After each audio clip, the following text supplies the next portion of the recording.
नमस्कार, मैं हूं अभिषेक उपाध्याय और आप देख रहे हैं टॉप सीक्रेट। अगली बार गोली भेजे में मारूंगा। इस बार तो पैर में, अगली बार गोली भेजे में। ये किसी बॉलीवुड के फिल्म की स्क्रिप्ट नहीं है, ये वो है जो आज वायरल है। ये यूपी पुलिस का एक चेहरा है, ये संभल के एसपी का तेवर है, जो इस समय सोशल मीडिया, टीवी चैनलों, अखबारों, हर जगह छपा और छाया हुआ है।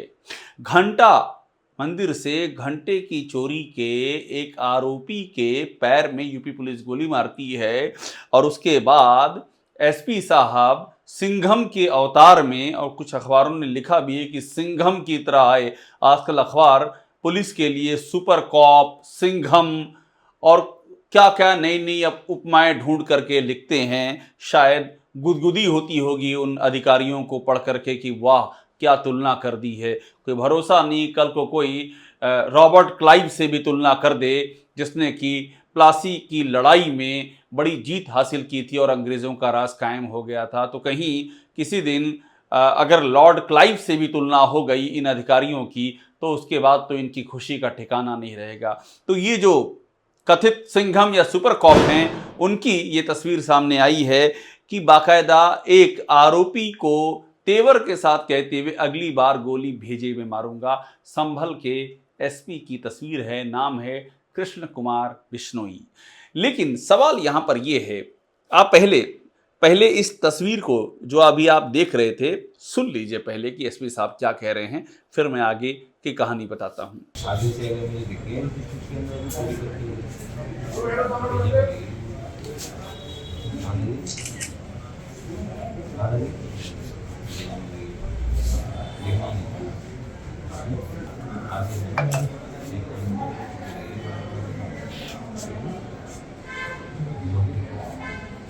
तो आपने ये देखा, ये संभल के एसपी का रूप है। मगर सवाल ये है कि पुलिस, खासतौर पर यूपी की पुलिस, उसे हुआ क्या है। एक के बाद दूसरी ऐसी घटनाएं हो रही है जहां पुलिस के ऊपर ये आरोप लग रहे हैं कि पुलिस अपने अधिकारों की सीमा को लांघ रही है। पुलिस अपनी जो मर्यादा है उसको तोड़ रही है। संक्षेप में कहें, आसान भाषा में कहें तो पुलिस बेलगाम होती जा रही है। ये है डेमोक्रेसी में। और इससे, इस बेलगाम पुलिस से अब आप सोचिए, सबसे ज्यादा जो शिकायतें आ रही हैं, आप हैरान हो जाएंगे जान करके, खुद बीजेपी के अपने ही नेता शिकायत कर रहे हैं। रोज वीडियो वायरल हो रहे हैं, बीजेपी के अपने नेता हाय तौबा मचा रहे हैं कि हमारी भी नहीं सुन रही पुलिस।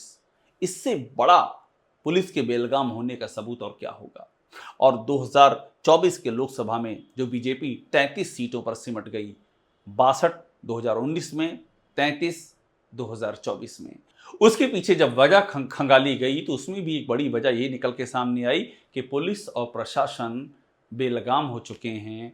अपने ही कार्यकर्ताओं की सुनवाई नहीं होती है, उनकी सुनते नहीं हैं, उनके साथ अच्छा सलूक नहीं करते हैं। तो जब कार्यकर्ताओं की, अपने ही नेताओं की सुनवाई नहीं होगी तो वो किस दम पर आम जनता की मदद करेंगे, किस दम पर वो वोटरों को कहेंगे कि चलो पार्टी को वोट दो। ये है कहानी।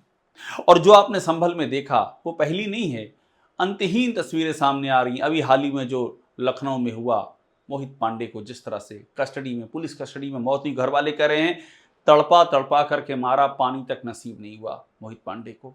उनके भाई शोभाराम पांडे जो साथ में थे, ये उनका बयान है। बाद में एफआईआर दर्ज हुई है उस थाने इंचार्ज के खिलाफ। लेकिन क्या थाना इंचार्ज के खिलाफ एफआईआर दर्ज करने सब कुछ हो जाता है? एक भी बड़ा अधिकारी क्यों नहीं नपा और बड़े अधिकारी क्यों नहीं नपते, ये सवाल तो अब गहराता जा रहा है। उसी लखनऊ में अमन गौतम, एक दलित युवक की इसी तरह से मौत होती है पुलिस की कस्टडी में। वहाँ भी आरोप लगता है कस्टडी में हत्या करने का। वहाँ भी कार्रवाई क्या होती है? कौन सा बड़ा अधिकारी नपा, या जिसके नाम एफआईआर थी उससे अरेस्ट आपने किया? क्या किया, कब किया, ये सवाल खड़ा होता है। और आप इस श्रृंखला, और मुझे ये ना कहीं पढ़ने की ज़रूरत है ना कहीं रटने की ज़रूरत है, ज़ुबान पर है जो चीज़ें हो रही हैं। बहराइच में क्या हुआ, इतनी बड़ी घटना घट गई, सांप्रदायिक दंगे की नौबत। बहराइच के मैसी के महाराजगंज में दुर्गा मूर्ति के विसर्जन के मौके पर दो पक्ष एक दूसरे के आमने सामने हो गए, गोली चली, एक युवक की जान चली गई, आगजनी हुई, शहर में दंगा भड़का। पर क्या हुआ, छोटी मछलियों को पर एक्शन हुआ। शुरू में तो एक्शन हुआ चौकी प्रभारी पर, एक पास की जो चौकी है उसके प्रभारी पर, एक किसी थाना इंचार्ज पर जब शोर मचा तो फिर जाकर के एएसपी वगैरह हटाए गए। उसके बाद भी ना एसपी को टच किया गया, ना डीएम को टच किया गया, ना एडीजी से सवाल हुआ, ना आईजी को कोई किसी ने कुछ कहा।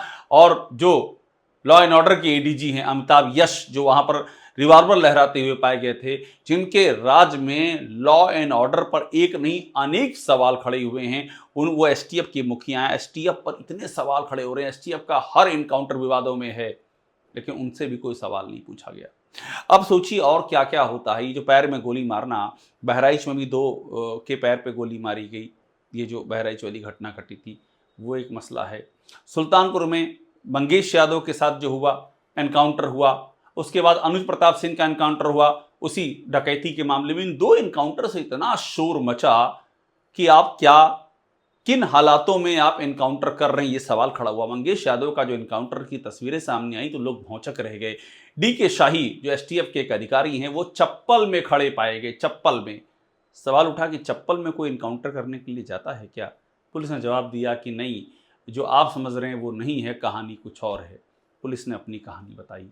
मगर आप सोचिए, सुल्तानपुर से लेकर के संभल तक, बहराइच से लेकर के बुलंदशहर तक कितने मामले हैं, कितने वाक़े हैं जब पुलिस पर लगातार सवाल उठ रहे हैं। और मुद्दा यही है कि इस पर किसी भी बड़े अधिकारी के खिलाफ कोई एक्शन क्यों नहीं होता है। कहीं चुटकियों में एफआईआर होती है और कहीं विधायक को सरेआम थप्पड़ मार दिया जाता, लखीमपुर खीरी में जो हुआ था, लेकिन किसी की हिम्मत नहीं होती है कि एफआईआर दर्ज कर ले। पुलिस पर तब पुलिस पे कौन सा प्रेशर आता है इसकी आज तक जानकारी नहीं दी गई। 6 दिन बाद जाकर के एफआईआर उस मामले में दर्ज हो पाई थी। तो सवाल वही है कि जो ये अवतार सामने आया है जो संभल के पुलिस अधीक्षक का, जिसे कि कथित तौर पे सिंघम और सुपरकाप भी कुछ लोग लिख रहे हैं, जाहिर सी बात उनको बड़ी गुदगुदी या खुशी हो रही होगी। लेकिन आप सोचिए ये क्या जताता है कि वाकई यूपी में पुलिस बेलगाम हो चुकी है। और अगर पुलिस बेलगाम हो चुकी है तो इसका सीधा असर कहाँ पड़ता है? पॉलिटिकली देखा जाए इसका सीधा असर सरकार पर पड़ता है, सरकार के चेहरे पर पड़ता है। ये लोकतंत्र है, ये कोई राजतंत्र नहीं है, ये कोई तानाशाही नहीं है, ये किसी भी तरह का टोटलिटेरियन सेटअप नहीं है। ये लोकतंत्र है, जनता के वोटों से चुनी हुई सरकार होती है। और ये जो अधिकारी होते हैं, ये नुमाइंदे होते हैं प्रशासन के, जनता की सेवा करने के लिए। लेकिन जब ये हुकूमत करने लगें, जब ये अधिकारों की सीमाएं पार करने लगें, जब ये मर्यादाओं की धज्जियां उड़ा करके चारों ओर बिखेरने लगें, तो फिर तो ये सवाल उठेगा ही कि क्या यूपी पुलिस बेलगाम हो चुकी है। और ये सवाल गहराता जा रहा है। उम्मीद है कि इन सवालों के जवाब मिलेंगे, क्योंकि ये सवाल जनता की आंखों में चुभने लगा है। टॉप सीक्रेट में अभी के लिए इतना ही। टॉप सीक्रेट को देखिए, लाइक कीजिए, सब्सक्राइब जरूर कीजिए, बेल आइकॉन दबाइए और यहाँ वो सारी खबरें आपको मिलेंगी जो लीक से हटकर हैं और जो सिर्फ यही मिलेंगी।